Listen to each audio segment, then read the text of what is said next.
Hello लाडक्या बहिणींनो आणि लाडक्या बहिणींनो, मुख्यमंत्री माझी लाडकी बहीण योजनेची आतापर्यंतची सर्वात मोठी अपडेट आलेली आहे. कारण स्वतः आदिताई तटकरेंनी त्यांच्या फेसबुक हँडलला टाकलेलं आहे, लाडक्या बहिणींनो, ई-के-वाय-सी करा. शेवटचे 4 दिवस बाकी आहे. लास्ट 4 दिवस बाकी आहे. त्यांनी त्यांच्या फेसबुक हँडलला टाकलेलं आहे. तत्पूर्वी लाडक्या बहिणींनो, या आदितीताई तटकरेंनी आपल्याला 17वा हप्ता कधी भेटणार आहे, काय भेटणार आहे याबद्दल काहीही बोललेलं नाहीये. म्हणजे याचा अर्थ असा तर होत नाही का ई-के-वाय-सी केल्यानंतर जोही नंबर येईल त्याच बहिणींना पुढचे हप्ते वाटप केले जाणार आहे. तर याबद्दल अजूनही आता अनेक प्रश्नचिन्ह उपस्थित राहणार आहेत. तर लाडक्या बहिणींनो, तुम्ही आवाज उठवणं अत्यंत गरजेचं आहे. अन्यथा तुमचा लाभ कधीही बंद होऊ शकतो. बघा, पहिली न्यूज आहे लाडक्या बहिणींनो, मुख्यमंत्री माझी लाडकी बहीण योजनेचा लाभ अखंडपणे सुरू ठेवण्यासाठी ई-के-वाय-सी प्रक्रिया पूर्ण करणे अत्यंत आवश्यक आहे. यासाठी 31 डिसेंबर 2025 ही अंतिम तारीख असून आता केवळ शेवटचे 4 दिवस उरलेले आहे. म्हणजे ज्या लाखो बहिणींची ई-के-वाय-सी झालेली नाहीये, त्यांनी या 4 दिवसांमध्ये करा. अन्यथा तुमचा लाभ पूर्णपणे बंद होणार आहे.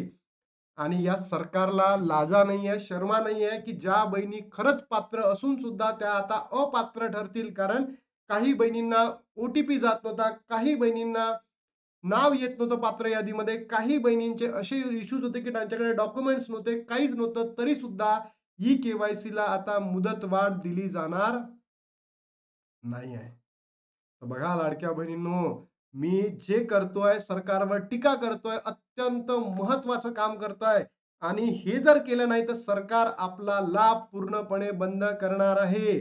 तर बघा लाडक्या बहिणींनो, तुम्ही जर जागे व्हा.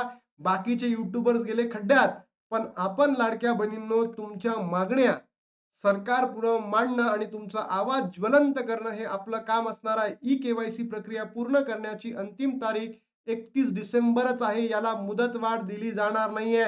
शेवटचे 4 दिवस बाकी आहेत. अरे हो, मान्य आहे. पण 17वा हप्ता कधी देणार आहे? डिसेंबर संपत आलेला आहे. त्याबद्दल काही स्पष्टीकरण नाहीये. पैसे कधी देणार आहात याबद्दल सुद्धा काही स्पष्टीकरण नाहीये. आणि खाली लिहिलं आहे, सर्व लाडक्या बहिणींनी योजनेचा लाभ अखंडपणे सुरूसाठी आजच ई-के-वाय-सी प्रक्रिया पूर्ण करा. आदितीताई, म्हणजे तुम्हाला प्रश्न विचारतो. तुम्ही सुद्धा माझ्या बहिणीसारख्याच आहे.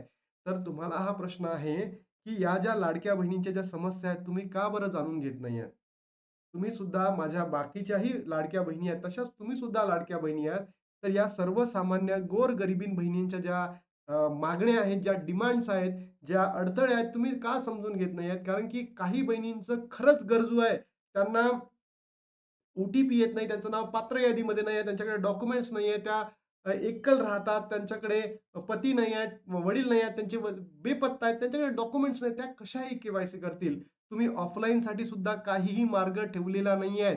मग कशा पद्धतीने त्या बहिणी ई-के-वाय-सी करतील, तुम्ही सांगा आदित्यताई. एवढं जर सांगू शकत असाल, तर खरंच महाराष्ट्रातील जनता तुमच्या पाठीशी उभं राहील. तुम्ही काहीही म्हणाल ते सगळं करेल. पण जर नसेल, तर खरं सांगतो तुम्हाला पुढच्या निवडणुकीमध्ये तुम्हाला भयंकर मोठ्या पराभवाला समोर जावं लागू शकतं. आणि त्याबद्दल तुम्ही नोव्हेंबरचा हप्ता कधी भेटणार, डिसेंबरचा हप्ता कधी भेटणार, हे सगळं ई-के-वाय-सी झाल्यानंतरच मिळणार आहे का? आचारसंहिता डिक्लेअर झाल्यानंतरच मिळणार आहे का? तुम्ही नक्की सांगा. शेवटचे 4 दिवस राहिले आहेत. थोडीशी मुदतवाढ अजून तुम्ही द्यावं 15 दिवसाची, एवढी नम्र विनंती मी तुमच्याकडे करतो. बस एवढीच मागणी आहे आदित्य तुमच्याकडे. लाडक्या बहिणींनो, तुमच्या प्रतिक्रिया काय आहेत? नक्की कमेंट बॉक्समध्ये सांगा. अन्यथा आपला लाभ बंद होऊ शकतो. बघा लाडक्या बहिणींनो.